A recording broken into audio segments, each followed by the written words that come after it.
The Janshakti news, निर्भीड व निपक्ष बातम्यांचं खुलं व्यासपीठ। द जनशक्ती न्यूज मध्ये आपल्या सर्वांचं स्वागत। राष्ट्रवादी शरद पवार गटाचे प्रदेशाध्यक्ष जयंतरावजी पाटील यांनी घेतली स्वर्गीय आनंदराव भाऊ मोहिते यांच्या कुटुंबियांची सांत्वनपर भेट। संपूर्ण बातमी पाहूयात त्याआधी तुम्ही द जनशक्ती न्यूज चॅनलला सबस्क्राइब केलं नसाल तर नक्की सबस्क्राइब करा आणि बेल आयकॉनला क्लिक करून नोटिफिकेशन मिळवा, जेणेकरून आमचे अपडेट्स लवकरात लवकर तुमच्यापर्यंत पोहोचतील। राष्ट्रवादी शरद पवार गटाचे प्रदेशाध्यक्ष जयंतरावजी पाटील यांनी आज पलूस तालुक्यातील भिलवडी येथे काँग्रेसचे ज्येष्ठ नेते स्वर्गीय आनंदराव भाऊ मोहिते यांच्या निवासस्थानी भेट देऊन स्वर्गीय आनंदराव भाऊ मोहिते यांच्या प्रतिमेला पुष्प वाहून श्रद्धांजली अर्पण केली। त्यांनी यावेळी दिवंगत आनंदराव भाऊ मोहिते यांचे चिरंजीव ॲडव्होकेट रमेश मोहिते व भारतीय विद्यापीठाचे प्रशासकीय अधिकारी राजेंद्र मोहिते यांची सांत्वनपर भेट घेऊन संवाद साधला।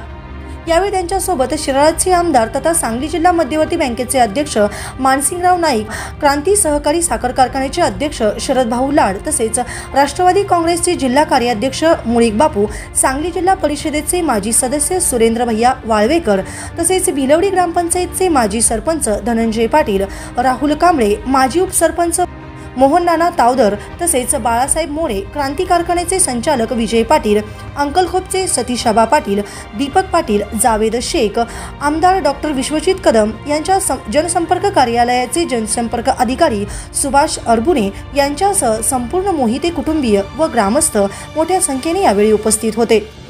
भाऊ ज्यावेळी जिल्हा काँग्रेसचे अध्यक्ष होते ते होण्याच्या आधीपासून भाऊंचा माझा संबंध होता आणि मला आठवतं जिल्हा काँग्रेसचा अध्यक्ष नेमायच्या वेळी डॉक्टर पतंगराव कदम साहेबांनी रात्री शेतातल्या भाऊंना निरोप देऊन सांगलीला बोलवलं आणि त्यांना आम्ही सगळ्यांनी डॉक्टर पतंगराव कदम साहेबांनी सुचवलेल्या नावानुसार त्यांना अध्यक्ष केलं आणि तेव्हापासून जिल्हा काँग्रेसचे अध्यक्ष म्हणून त्यांनी अतिशय उत्तम काम केलं। जिल्ह्यातल्या सर्वांशी संपर्क संबंध त्यांचे फार चांगले होते आणि संघटक कसा असावा याचा आदर्श भाऊंनी त्यांच्या सगळ्या कारकिर्दीत घालून दिला। त्यांनी वेगवेगळ्या पदावर काम केलं, पण मला वाटतं जिल्हा काँग्रेस पक्षाचे अध्यक्ष म्हणून त्यांनी जे संघटन जिल्ह्यात सगळ्यांची मनं सांधण्याचं काम केलं ते त्यावेळी फार विशेष महत्त्वपूर्ण होतं।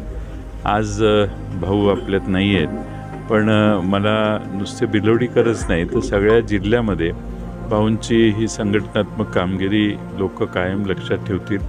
मी राष्ट्रवादी काँग्रेस पक्षाचा अध्यक्ष महाराष्ट्राच्या नात्यानं त्यांना आदरांजली वाहत असलो तरी माझी सुरुवात काँग्रेसचा आमदार म्हणून झाली आणि त्यावेळेपासून भाऊंचा माझ्या यशात चांगला हिरिरीनं सहभाग होता आणि म्हणून भाऊंना एक काँग्रेस विचाराचा कार्यकर्ता या नात्यानं देखील मी आदरांजली वाहतो।